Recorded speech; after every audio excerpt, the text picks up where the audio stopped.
बिहार के स्वास्थ्य मंत्री मंगल पांडे ने कहा कि भारत हमेशा शांति का पुजारी रहा है और शांति में बाधा डालने वाले लोगों का जवाब देना भी जानता है। प्रधानमंत्री ने विश्व समुदाय को स्पष्ट संदेश दिया है कि अब बात तो दो ही मुद्दे पर होगी, आतंकवाद और पीओके। इसके सिवा किसी अन्य मुद्दे पर कोई बात नहीं होगी। साथ ही उन्होंने सेना के शौर्य पर भी प्रसन्नता जाहिर की और कहा कि बिहार के भी 4 सपूत ऑपरेशन सिंदूर में शहीद हुए हैं। उनके बलिदान को देश नमन करता है।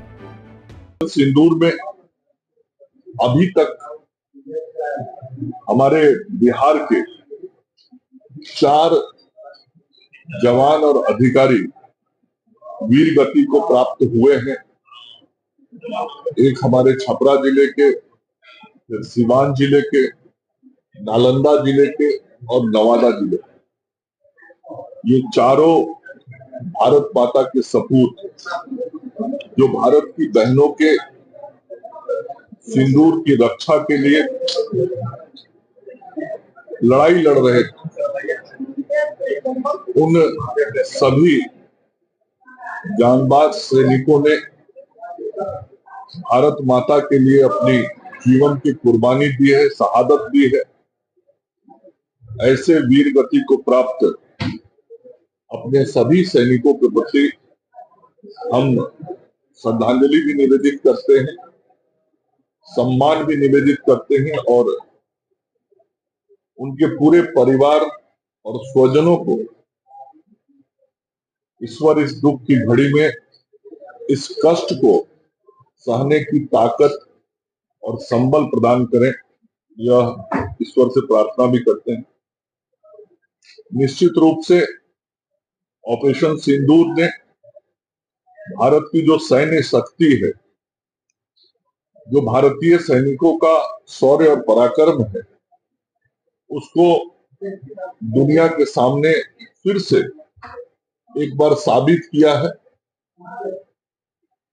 हम शांति चाहते हैं, हम शांति प्रिय देश है, लेकिन यदि कोई भी मुल्क या देश भारत के ऊपर प्रत्यक्ष या अप्रत्यक्ष रूप से आंख टेढ़ा करेगा या भारत के नागरिकों के ऊपर कोई प्रहार करने की कोशिश करेगा, तो भारत की सरकार और भारत की सेना उसका माकूल जवाब देना जानती है।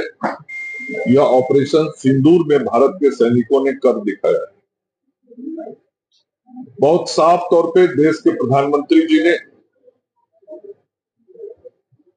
संपूर्ण दुनिया के लोगों को संदेश दे दिया है कि भारत अब पाकिस्तान से 2 ही मुद्दे पे बात करे। पहला मुद्दा आतंकी और आतंकी संगठनों को समाप्त करने के मामले पे, और दूसरा जो पाक अधिकृत कश्मीर है, जिसे पाकिस्तान ने गलत तरीके से अपने कब्जे में रखा हुआ है, उस मुद्दे पे। तो आतंकवाद और पाक ऑक्युपाइड कश्मीर, इसी 2 मुद्दे पर अब बात होगी। ये बहुत खुल के और साफ और स्पष्ट तौर पे विश्व समुदाय को भारत के प्रधानमंत्री जी ने बता दिया। वहीं स्वास्थ्य योजनाओं की चर्चा करते हुए मंत्री मंगल पांडे ने कहा कि पूर्णिया में आज 38 करोड़ 29 लाख रुपए की कई योजनाओं का उद्घाटन और शिलान्यास किया जाएगा, जिसमें 15 करोड़ 52 लाख रुपए की योजनाओं का उद्घाटन होगा। 54 करोड़ 52 लाख रुपए की लागत से 38 हेल्थ एंड वेलनेस सेंटर का शिलान्यास किया जाएगा। साथ ही बिहार के सभी जिले में दवाई के रखरखाव के लिए वेयर हाउस का निर्माण भी किया जाएगा। आज आप सब लोगों को मैं बताना चाहता हूं कि पूर्णिया आज मेरा जो आना हुआ है वो विभिन्न योजनाओं के उद्घाटन और शिलान्यास के लिए आना हुआ है। और आज 38 करोड़ 29 लाख रुपए की विभिन्न योजनाओं का उद्घाटन और शिलान्यास मैं करने वाला हूं। 15,52,00,000 रुपए की योजनाओं का आज अस्पतालों का उद्घाटन करूंगा, जिसमें सामुदायिक स्वास्थ्य केंद्र 1 होगा, 2 अतिरिक्त प्राथमिक स्वास्थ्य केंद्र होगा, 1 MNCU होगा, 2 हेल्थ एंड वेलनेस सेंटर होंगे और 6 health and wellness centre prefab के होंगे। तो कुल 12 योजनाएं 15,52,00,000 की लागत से है, जिसका आज उद्घाटन हम करने वाले हैं। इसके अतिरिक्त 34 हेल्थ एंड वेलनेस सेंटर का आज हम शिलान्यास करने वाले हैं, जो 14,57,00,000 की लागत से बनेगा। 30 बेड के सामुदायिक स्वास्थ्य केंद्र का आज शिलान्यास भी करूंगा, जो 5,75,00,000 रुपए का बनेगा। वो कस्बा विधानसभा के जलालगढ़ में है। और एक जो दवाइयां पहुंचाई जाती हैं सभी अस्पतालों में, तो दवाइयों के आपूर्ति का क्रम ठीक रहे, इसके लिए हर जिले में हमने डिस्ट्रिक्ट ड्रग के भंडारण के लिए वेयर हाउस बनाने का निर्णय किया। तो 2,45,00,000 की लागत से उस वेयर हाउस का भी निर्माण किया जाएगा। तो इस प्रकार कुल 22,77,00,000 रुपए की योजनाओं का आज शिलान्यास होगा। ये जो 34 हेल्थ एंड वेलनेस सेंटर बन गए हैं, ये सब अगले 4 महीने में हेल्थ एंड वेलनेस सेंटर बन के हमारे तैयार हो जाएंगे। इधर स्वास्थ्य मंत्री मंगल पांडे ने कांग्रेस पार्टी पर पलटवार करते हुए कहा कि कांग्रेस पार्टी की स्थिति ये हो गई है कि अब कोई जनसभा करना नहीं चाहते। उनकी जनसभा में लोग नहीं जुड़ते। यही कारण है कि 100 से 200 लोगों को लेकर कांग्रेस के बड़े नेता कहीं पदयात्रा करते हैं तो कहीं छोटे से हॉल में संवाद का आयोजन करते हैं।